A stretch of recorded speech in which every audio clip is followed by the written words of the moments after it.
نحمده ونصلي ونسلم على رسوله الكريم أما بعد فأعوذ بالله من الشيطان الرجيم بسم الله الرحمن الرحيم صدق الله العلي العظيم رب العالمین ہمیں نور قرآن پاک سے منور فرمائے، آمین۔ وقل سورہ نور کی آیت نمبر 31۔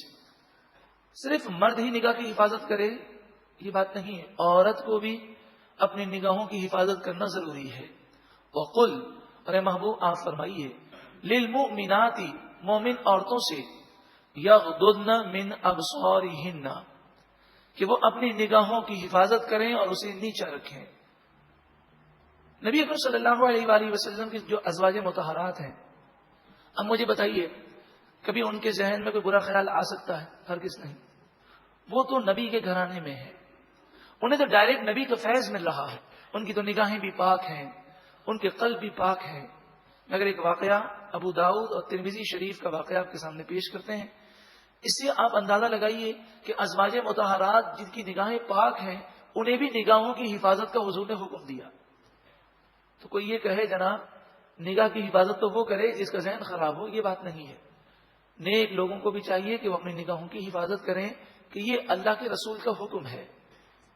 یہ دنیا کے لوگ ہمارے کام نہیں آئیں گے، ان کی باتیں ہمیں کل بروز قیامت حضور کی شفاعت نہیں دلا سکیں گے۔ حضور راضی ہوں گے، دنیا و آخرت میں بیڑا پار ہوگا۔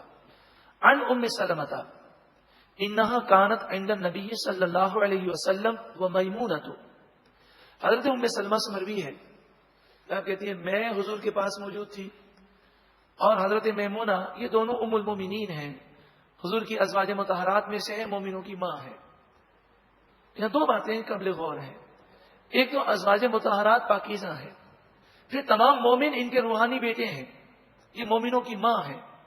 فقالت بینا نحن عنده اقبل ابن ابی مکتوم، اب کہتی ہیں کہ ہم ایک دن بیٹھے تھے کہ حضور کی خدمت میں حضرت عبداللہ بن ام مکتوم آئے، جو نابینا صحابی ہے، جو بظاہر آنکھوں سے دیکھ نہیں سکتے تھے، نابینا ہے۔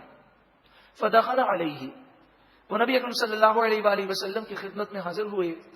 فقال رسول اللہ صلی اللہ علیہ وآلہ وسلم احتجبا عنہ، آپ نے فرمایا اپنے چہرے پر حجاب ڈالو، اپنے چہرے کو ڈھانپو۔ ام المومنین سے فرمایا، ام سلمہ اور حضرت میمونہ سے۔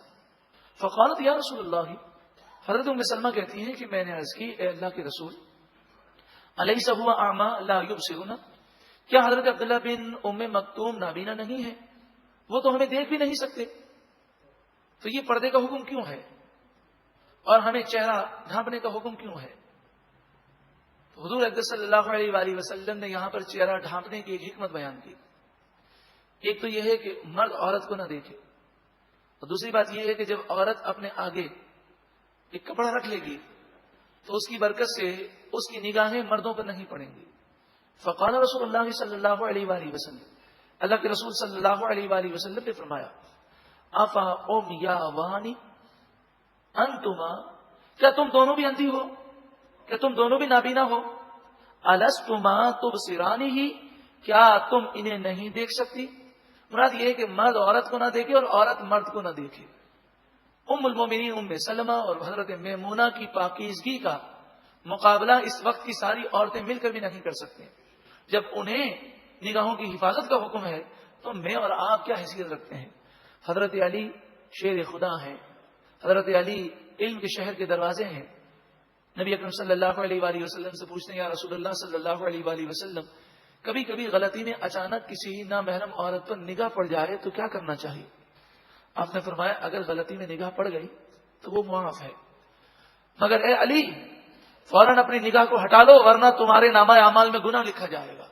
حضرت علی سے بڑھ کر کس کی نگاہ پاک ہوگی؟ انہیں بھی نگاہ کی حفاظت کا حکم ہے۔ انسان غلط کام اگر کرتا ہے تو کم از کم غلط کو غلط تو سمجھے۔ یہ تو بہت بڑا گناہ ہے کہ ایک تو گناہ بھی کیا جائے اور گناہ کو جائز سمجھا جائے۔ وَيَحْفَظْنَ فُرُوجَهُنَّ، ان مومن عورتوں سے فرما دیجئے کہ وہ اپنی شرمگاہوں کی حفاظت کریں۔ وَلَا يُبْدِينَ زِينَتَهُنَّ إِلَّا مَا ظَهَرَ مِنْهَا، اپنی زینت کو ظاہر نہ کریں مگر وہی جو خود بخود ظاہر ہو جائے۔ مفسرین فرماتے ہیں الا ما ظہر منہا سے برقع مراد ہے. یہ وہ چادر مراد ہے جس میں عورت لپٹی ہوئی ہے. عورت اپنے جسم کو چھپا رکھی ہے, اپنے لباس کو چھپا رکھی ہے, لیکن اوپر کی چادر کو تو وہ نہیں چھپا سکتی. تو فرمایا وہ چادر جو ہے اس چادر میں وہ نکل رہی ہے, برقعے میں نکل رہی ہے, اس کا کوئی حرج نہیں ہے. لیکن ولا یبدین زینتہن کے تحت مفسرین فرماتے ہیں کہ برقع اس قدر ٹائٹ نہیں ہونا چاہیے جس سے جسم کا شیپ محسوس ہو. تو ڈھیلے برقعے یا ڈھیلی چادر ہونی چاہیے. اور عورت کو چاہیے جب بچی 7 برس کی ہو جائے, مفسرین نے لکھا کہ جب بچی 7 برس کی ہو جائے تو اسے باریک لباس نہ پہنایا جائے اور اسے ڈھیلا ڈھالا لباس پہنایا جائے. یعنی اس قدر ڈھیلا ہو کہ اس کے بازو ہیں, جو اس کی ٹانگیں ہیں, ان کی شیپ نہ بنے. اس قدر ڈھیلا لباس عورت کے لیے پہننا لازمی ہے. عبرت حاصل کریں وہ خواتین کہ جو مردانہ لباس نعوذ باللہ من ذالک پہنتی ہیں. نبی اکرم صلی اللہ علیہ وآلہ وسلم نے فرمایا جو عورت مردانہ لباس پہنے اس پر اللہ کی لعنت ہو, وہ اللہ کی رحمت سے محروم ہو جائے. تو مردانہ لباس پینٹ شرٹ پہننا, چاہے چھوٹی بچی ہو اسے بھی پہنانا حرام ہے. جو پہنائے گا وہ گناہ گار ہوگا. نہ چھوٹی بچی کو پہنا سکتے, نہ یہ لباس بڑی بچی کو پہنا سکتے. اسی طرح ٹراؤزرز یا ایسے پاجامے یا ایسی شلوار یا ایسا کرتا جو باریک ہو یا چست ہو, جب عورت 7 برس کی ہو جائے تو اس کے بعد ایسا پہننا حرام اور جہنم میں لے جانے والے کام ہے. روایت میں آتا کہ جس گھر کی عورت یہ کام کرے گی اس گھر میں اللہ تعالیٰ تنگ دستی کو مسلط کر دے گا. روزی میں برکت نہیں ہوگی, ناچاکیاں ہوں گی, آفتیں ہوں گی, پریشانیاں ہوں گی. پھر لوگ کہتے ہیں نہ جانے کیا ہو گیا, جادو ہو گیا. تو آپ اپنے گھر سے بے حیائی کو دور کیجیے. ول یضربن بخمرہن علی جیوبہن. اس زمانے میں عورتیں جب اپنے محرم رشتہ داروں کے سامنے آتی, مثلا باپ کے سامنے, یہ بیٹے کے سامنے, یہ بھائی کے سامنے, تو سر پر وہ چادر اوڑھتی ہیں, لیکن چادر کے کنارے پیٹھ کی طرف ہوتے. تو جب پیٹھ کی طرف ہوتے تو اس سے محرم مردوں کے سامنے سینے کے ابھار ظاہر ہوتے. قرآن مجید فرقان حمید نے اس کی مذمت فرمائی. باپ ہو کہ بیٹا ہو کہ بھائی ہو, یہ سینے کا ابھار اس کے سامنے ظاہر کرنا حرام ہے. وَلْيَضْرِبْنَ بِخُمُرِهِنَّ عَلَى جُيُوبِهِنَّ. یہ عورتیں ہر وقت اپنی چادریں اپنے سینے پر ڈال کر رکھیں تاکہ یہ ابھار محرم مردوں کے سامنے بھی ظاہر نہ ہو. وَلَا يُبْدِينَ زِينَتَهُنَّ. اور یہ عورتیں اپنی زینت کو ظاہر نہ کریں. مفسرین فرماتے ہیں زینت سے مراد وہ جگہ ہیں جو زینت کا مرکز ہیں. مثلا آنکھ کہ جس میں کاجل اور سرما لگایا جاتا ہے, ناک کہ جس میں زیور پہنا جاتا ہے, کان, گلا جس میں ہار پہنا جاتا ہے, سر کے بال, اسی طرح ہاتھ کی کلائیاں جس پر چوڑیاں پہنی جاتی ہیں, اسی طرح پاؤں کا ٹخنا اور اس سے اوپر کی پنڈلی کہ جس پر پاؤں کے زیور پہنے جاتے ہیں. وَلَا يُبْدِينَ زِينَتَهُنَّ کی یہ معنی ہے کہ ان جگہوں کو ظاہر نہ کرو. تو چہرے کا بھی پردہ ہو, سر کا بھی پردہ ہو, گلا بھی نظر نہ آئے, یہ کلائیاں بھی نظر نہ آئیں. عورت جب اپنا لباس پہنے تو ہاف آستین یہ پہننا حرام ہے. فی زمانہ اس میں بہت زیادہ احتیاط کرنی چاہیے, کیونکہ جب ہاف آستین ہوگی, برقع تھوڑا سا اوپر ہوگا, یا نماز کی حالت میں بھی اس کی کلائی کھل جائے گی. حالانکہ شرعی مسئلہ یہ ہے کہ نماز کی حالت میں صرف ہتھیلی کھل سکتی ہے. ہتھیلی کے علاوہ اگر کوئی بھی کلائی کا حصہ کھلا اور چوتھائی کلائی کھل گئی تو اس کی نماز ٹوٹ جائے گی عورت کی. لیکن عورتوں کو پرواہ نہیں ہے, باریک چادر میں نماز پڑھتی ہے, اس سے نماز شروع ہی نہیں ہوتی. عورت کے اگر بال نظر آ رہے ہیں, یا اس کا کان نظر آ رہا ہے, یا اس کا گلا یا گدی نظر آ رہی ہے, یا اس کے ہاتھوں کے بازو کھلے ہیں یا کلائیاں کھلی ہیں, تو اس کی نماز ہی شروع نہیں ہوگی. قرآن مجید فرقان حمید تو یہ درس دے, اور ہمارے نادان لوگ دشمنان اسلام کے مشن پر چل کر روشن خیالی کے نام پر عورتوں کو بے پردہ کریں, اور پھر ایک تو حرام کام کریں اور پھر اسے اسلام کے مطابق قرار دیں. یہ تو بسا اوقات کفر ہے کہ جو چیز اسلام نے حرام قرار دی اس کو حلال سمجھنا کفر ہے, ایمان بھی ضائع ہو جاتا ہے. الا لبعولتہن. تو زینت کی جگہ دکھانا منع ہے. آنکھ, ناک, چہرہ, سر کے بال, کان, کلائیاں اور ٹخنے, یہ سب دکھانا منع ہے. مگر کچھ لوگ ایسے رشتہ دار ہیں کہ عورت ان کے سامنے اگر یہ جگہ ظاہر کرے تو شرعی طور پر اس کی پکڑ نہیں ہوگی. الا لبعولتہن, مگر شوہروں کے سامنے یہ چیزیں ظاہر ہو سکتی ہیں. او آبائہن، یا اس کے والد کے سامنے، دادا کے سامنے، نانا کے سامنے. او آباء بعولتہن، یہ شوہروں کے باپ یعنی سسر کے سامنے. او ابنائہن، یا اپنے بیٹوں کے سامنے. او ابناء بعولتہن، یا اپنے شوہروں کے بیٹوں کے سامنے، یعنی شوہر کے وہ بیٹے کہ جو دوسری بیوی سے ہوں، ان سے بھی پردہ نہیں. او اخوانہن، یا اپنے بھائیوں کے سامنے. اگر بتائیے پردہ اسلام میں اس کی کوئی اہمیت نہ ہوتی تو ان رشتہ داروں کی فہرست کیوں بتائی جاتی جن سے پردہ نہیں ہے؟ جن سے پردہ نہیں، ان کے علاوہ تمام رشتہ داروں سے پردہ کرنا لازمی ہے. او بنی اخوانہن، یا اپنے بھائیوں کے بیٹے یعنی بھتیجوں سے. او بنی اخواتہن، یا اپنی بہنوں کے بیٹے یعنی بھانجوں سے پردہ نہیں. او نسائہن، یا مسلمان عورتوں سے. او ما ملکت ایمانہن، یا کنیز، ان سے پردہ نہیں. اب التابعین، یا ایسے ملازمین غیر اولی الاربۃ من الرجال، جو ہوں تو مرد مگر وہ شہوت نہ رکھتے ہوں، یعنی ان کی عمر 70 سال سے زائد ہو. تو کوئی بوڑھا اگر ہو جو 70 سال یا 80 سال سے زائد عمر کا ہو اور اس میں یہ سارے معاملات ختم ہو گئے ہوں، تو پھر عورت کے لیے ان کے سامنے چہرے کا پردہ کرنا یا کلائیوں کو چھپانا یہ فرض واجب نہیں ہے. اب الطفل الذی لم یظہروا علی عورات النساء، یہ ایسے بچے کہ ابھی تک ان پر عورتوں کی شرم کی چیزیں ظاہر نہیں ہوئی، یعنی بچے کی عمر 9 سال سے کم ہے، بچہ ان معاملات کو نہیں سمجھتا، تو ان سے بھی پردہ کرنے کی حاجت نہیں. مگر جس بچے کی عمر 10 سال ہے یا اس سے زائد ہے، اس قرآن کی آیت کی روح سے اس سے بھی پردہ کرنا ضروری ہے کہ وہ عورتوں کے معاملات کو سمجھتا ہے. وَلَا يَضْرِبْنَ بِأَرْجُلِهِنَّ، اور اپنے پاؤں زمین پر زور سے نہ رکھو. کمال تو دیکھیں، یعنی پاؤں کا زیور ظاہر کرنا تو دور کی بات ہے، زیور کی آواز غیر مردوں تک جائے اس سے بھی بچنے کا حکم ہے. وَلَا يَضْرِبْنَ بِأَرْجُلِهِنَّ، اور اپنے پاؤں زمین پر زور سے نہ رکھو. لِيُعْلَمَ مَا يُخْفِينَ مِنْ زِينَتِهِنَّ، تو جو زیور چھپا ہوا ہے اس کی آواز ظاہر ہو جائے. جس رب کو عورت کے زیور کی آواز غیر مردوں تک پہنچے یہ پسند نہیں ہے، تو خود عورت اگر غیر مردوں سے باتیں کرے بغیر شرعی اجازت کے، یا بے پردہ سامنے آ جائے، یہ کہاں سے جائز ہوگا؟ میں آپ کے سامنے ایک حدیث پاک پیش کرتا ہوں، چونکہ سرکار کا فرمان ہے، حضور کے فرمان سے کوئی ناراض نہیں ہوگا، کیونکہ یہ میری بات نہیں، میرے محبوب کا کلام ہے جو ہمارے بھی محبوب ہیں، آپ کے بھی محبوب ہیں. حضور کے فرمان پر اگر کوئی عمل نہ کر سکے تو کم از کم اس کا انکار نہیں کر سکتا. الترغیب 3 جلد صفحہ نمبر 60. ایما امرأۃ استعطرت، جو عورت خوشبو لگائے، فمرت علی قوم، اور پھر وہ نامحرم مردوں کے پاس سے گزرے، لیجدوا ریحھا، اس قدر خوشبو ہو کہ یہ خوشبو غیر مردوں تک پہنچے. اس حدیث کی شرح میں فرماتے ہیں وہ با پردہ ہے. بے پردہ عورت کا تو انجام بہت ہی برا ہے. یہاں صرف اس عورت کا بیان ہے کہ اس نے کوئی اور کوتاہی نہیں کی، وہ چادر میں لپٹی ہوئی ہے، صرف ایک غلطی کی ہے، ایسی خوشبو لگائی ہے جس سے مردوں کی توجہ اس کی طرف ہو رہی ہے. فہی زانیۃ فہی زانیۃ فہی زانیۃ، یہ سرکار کے الفاظ ہیں، وہ زانی عورت ہے. حضور اسے بے حیا عورت قرار دے رہے ہیں. اب بتائیے سرکار کے فرمان پر کوئی ناراض تو ہو نہیں سکتا. ہمیں اپنی اصلاح کرنی چاہیے.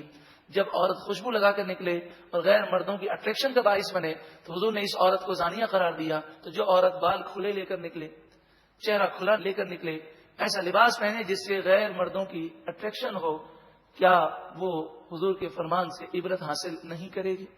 وَتُوبُوا إِلَى اللَّهِ جَمِيعًا أَيُّهَا الْمُؤْمِنُونَ، اے مومنو تم سب مل کر اللہ کی بارگاہ میں توبہ کرو اور آئندہ اپنی نگاہوں کی حفاظت کرو، لعلکم تفلحون، تاکہ تم کامیاب ہو جاؤ. ایک حوالہ آپ نوٹ کر لیں کہ حضرت میمونہ اور حضرت ام سلمہ والی جو روایت پیش کی گئی کہ جس میں آپ نے فرمایا کیا تم نابینا ہو، تم تو انہیں دیکھ سکتی ہو، لہذا تم انہیں مت دیکھو اور اپنی نگاہوں کی حفاظت کرو.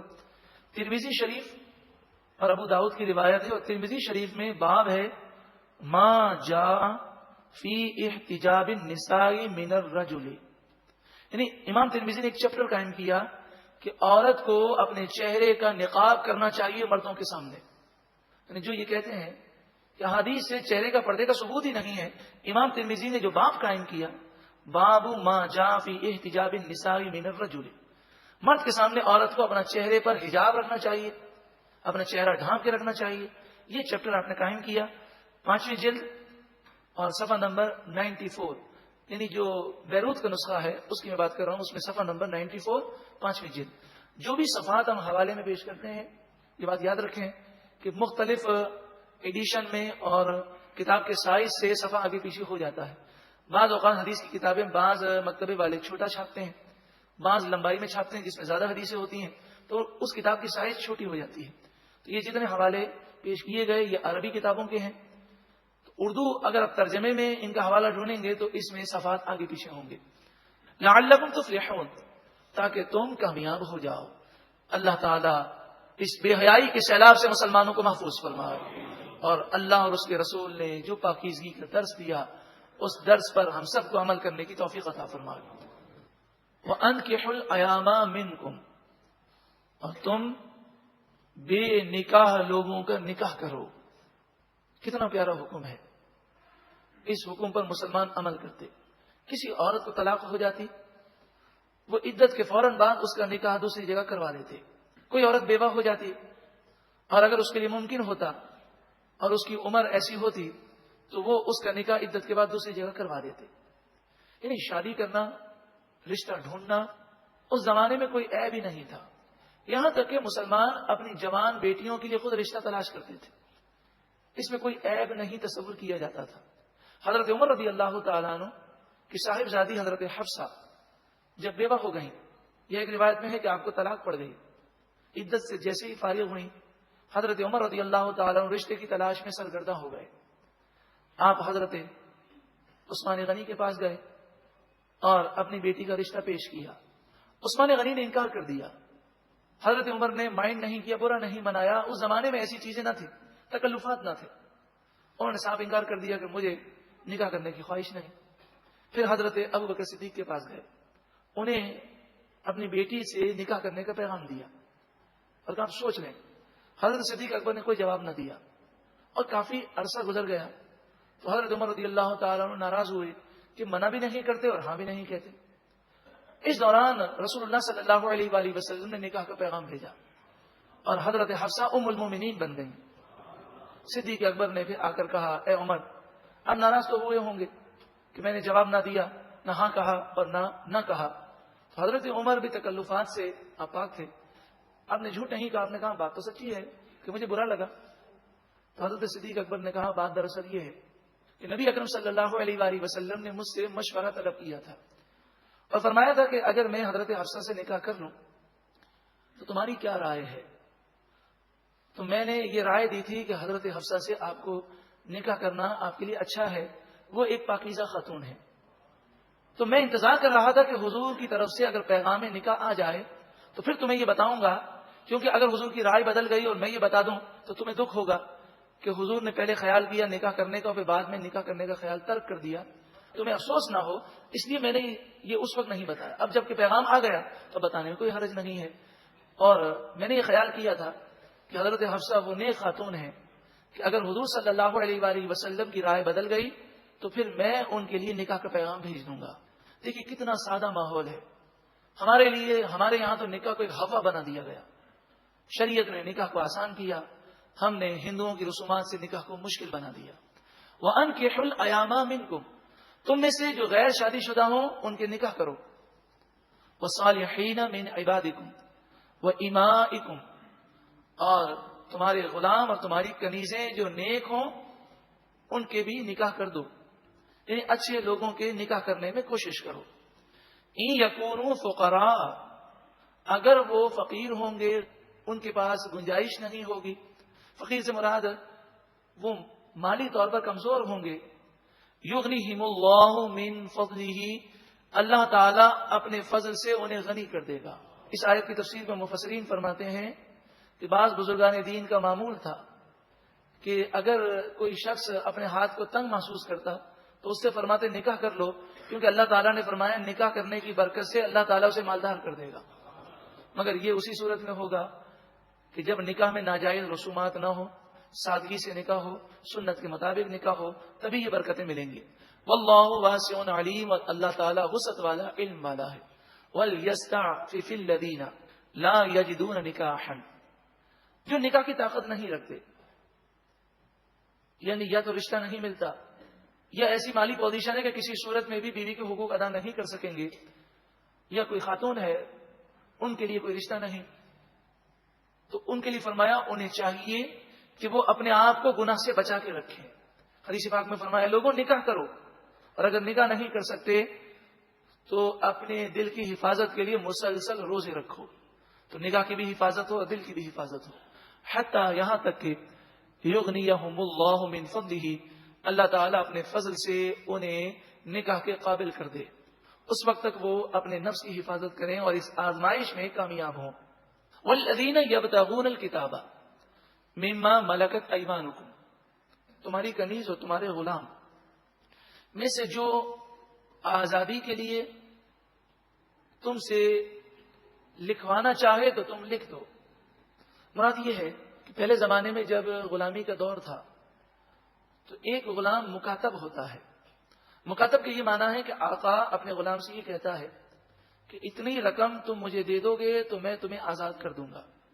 پھر غلام جا کر محنت مزدوری کرتا ہے، کماتا ہے، اور کما کر اتنی رقم آقا کو دے دیتا ہے تو آقا اسے آزاد کر دیتا ہے. تو فرمایا اگر تمہارے غلام تم سے درخواست کریں کہ آپ ہمیں اس بات کی اجازت دیں کہ ہم آپ کو کما کر اتنی رقم دے دیں کہ آپ ہمیں آزاد کر دیں، تو تم انہیں اس بات کی اجازت دو. اسلام کا ایک نظام ایسا تھا کہ صدیوں سے جو غلامی کا دور تھا اسلام نے یکلخت اسے ختم نہ کیا، بلکہ ایسا نظام وضع کیا کہ آہستہ آہستہ غلامی ختم ہو گئی، اور آج اب پوری دنیا میں غلامی کا دور نہیں ہے. کوئی نہ غلام ہے نہ کوئی کنیز ہے. یہ خرید و فروخت سے نہ کوئی غلام بنتا ہے نہ کنیز بنتی ہے. فکاتبوہم، پس تم انہیں مکاتب بناؤ، انہیں لکھ کر دے دو، اتنا مال دے دو گے تو ہم تمہیں آزاد کر دیں گے، اور انہیں محنت مزدوری کی اجازت دو. ان علمتم فیہم خیرا، اگر تم ان میں بھلائی جانو، یعنی اگر تمہیں یہ خطرہ ہو کہ یہ جا کر بھیک مانگیں گے تو انہیں اجازت نہ دو، اور تمہیں یہ خیال ہو کہ یہ سمجھدار ہیں اور یہ کما لیں گے تو انہیں اجازت دو، یا یہ خطرہ ہو کہ یہ جا کر چوری کریں گے تو انہیں باہر نکل کر مال جمع کرنے کی اجازت نہ دو.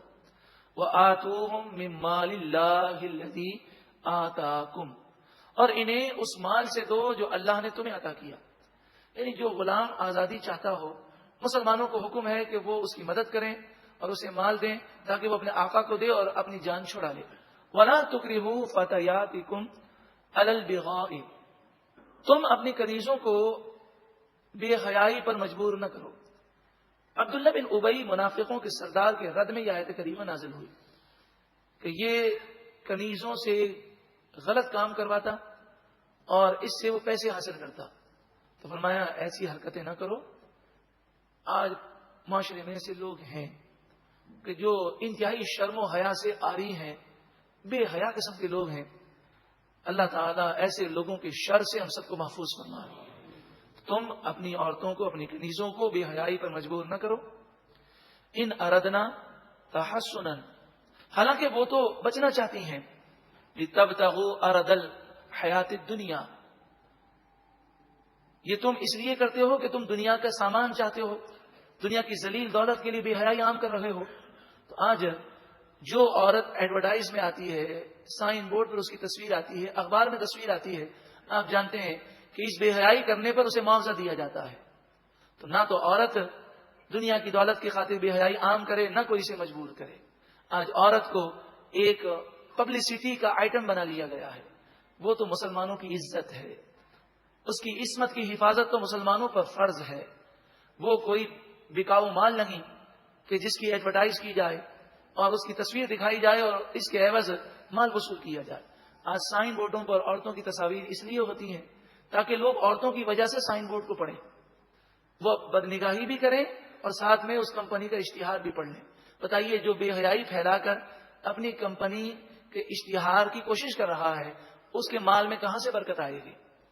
وَمَن يُكْرِهُنَّ، اور جو کوئی ان عورتوں کو بے حیائی کی طرف مجبور کرے، فَإِنَّ اللَّهَ مِن بَعْدِ إِكْرَاهِهِنَّ غَفُورٌ رَحِيمٌ، پس بے شک اللہ تعالی ان عورتوں کے مجبور ہونے کے بعد ان عورتوں کو بخشنے والا مہربان ہے. یعنی اگر عورت ایسی مجبور ہو جائے کہ وہ باوجود بچنے کے نہ بچ سکے تو پھر اس کی پکڑ نہیں ہے. مگر عورت کو چاہیے کہ وہ اپنی جان کا نذرانہ دینے کو تیار ہو جائے مگر بے حیائی کے لیے اور بے پردگی کے لیے تیار نہ ہو. وَلَقَدْ أَنزَلْنَا إِلَيْكُمْ آيَاتٍ مُبَيِّنَاتٍ, اور بے شک ہم نے تمہاری طرف روشن اور واضح آیتیں نازل فرمائیں. وَمَثَلًا, اور حال بیان کیا, مِنَ الَّذِينَ خَلَوْا مِن قَبْلِكُمْ, ان لوگوں کا جو تم سے پہلے تھے. وَمَوْعِظَةً لِّلْمُتَّقِينَ, اور متقی لوگوں کے لیے نصیحت ہم نے نازل فرمائی. جو اللہ سے ڈرنے والے ہیں ان کے لیے کلام نصیحت ہے. اے پروردگار, تو کرم کر دے اور ہمیں نیک بنا دے, ہماری نگاہوں کو, ہماری سوچ کو, ہمارے دل کو پاک کر دے. یا اللہ ہمیں ایسا پاک کر دے کہ نیند کے عالم میں بھی ہم مکے اور مدینے کا دیدار کرتے رہیں. چند بھائیوں نے یہ بات مجھے بتائی کہ جب رمضان المبارک میں یادگار رمضان کی محفل میں وہ آتے, روزانہ رمضان میں ہم تراویح اس طرح سماعت کرتے کہ 4 رکعات سے پہلے 4 رکعات میں جو پڑھے جانے والا قرآن پاک ہے, ایک پاؤ اس کا ترجمہ, تفسیر اور خلاصہ پیش ہوتا. پھر 4 رکعت پڑھی جاتی, پھر بیٹھ جاتے, پھر خلاصہ سنتے ایک پاؤ کا, پھر 4 رکعت پڑھی جاتی. اس طرح 4 ساڑھے 4 گھنٹے کا دورانیہ ہوتا شہر لون میں. یادگار رمضان کے عنوان سے سیڑھیاں ہیں, 5 سیڑھیوں میں پورے قرآن پاک کا خلاصہ ملے گا. تو کئی بھائیوں نے بتایا کہ ہم جب 8:30 بجے سے لے کر 1 بجے تک قرآن سنتے ہیں, رات کو سوتے ہیں, تو ہمیں رات میں نیند میں بھی ایسا محسوس ہوتا ہے جیسے پوری رات ہم قرآن سن رہے ہیں. کہتے ہیں ایسی پاکیزہ نیند ہمیں آج تک نہیں آئی. اللہ کرے ہم اتنا قرآن سنیں, اتنا قرآن پاک پڑھیں کہ ہمارے ذہن و قلب کے اندر قرآن پاک ایسا راسخ ہو جائے کہ ہماری آنکھیں بند ہوں تو قرآن کی باتیں ہمارے ذہنوں میں گونجنے لگ جائیں, اور ہماری نگاہوں میں مکے مدینے کے جلوے ہوں. اور پھر انشاءاللہ ایسا کرم ہوگا جب ہماری آنکھ بند ہوگی, ہم دنیا سے جا رہے ہوں گے, تو جس نبی کے دین پر چلنے کے لیے ہم نے کوششیں کی ہیں وہ نبی انشاءاللہ اپنا دیدار کروائیں گے.